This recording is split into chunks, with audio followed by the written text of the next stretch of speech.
Are you getting "You require permission from TrustedInstaller to make changes to this folder" message prompt while trying to delete, modify, rename, or access core system files?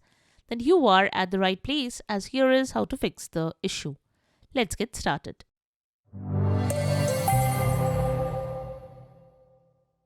This is the Windows Club.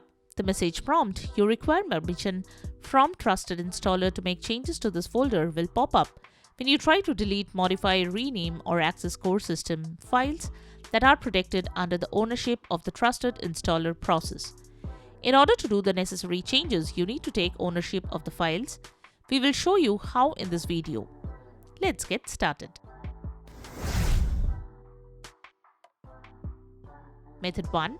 Take ownership of files or folders via File Explorer. Use File Explorer with advanced special permissions to take ownership of a file or folder that you want to modify, access, or delete following this guide. Method 2.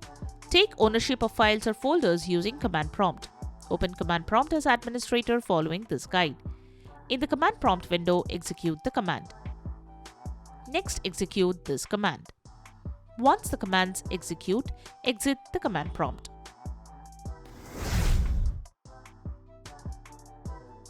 Method 3. Take ownership of files or folders via Registry Editor. Since this is a registry operation, it is recommended that you back up the registry following this guide. Press Windows key +R to invoke the Run dialog. In the Run dialog box, type Notepad and hit Enter to open Notepad. Copy and paste this code into the text editor. Now click the File option from the menu and select Save As button. Choose a location where you want to save the file. Enter a name with .reg extension.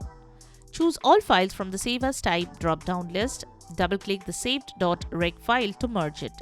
If prompted, click on Run, then select Yes, then again Yes, then OK. After the merge, right-click on a file, folder, or Windows drive and you will see the Take Ownership option on the context menu. You can now delete the .reg file if you like. If you want to revert the changes, just follow the steps shown, but this time paste in the code below into the text editor and save the file as remove takeownership.reg. So that's it. Subscribe to the Windows Club for all your tech solutions related to Windows. Thanks for watching.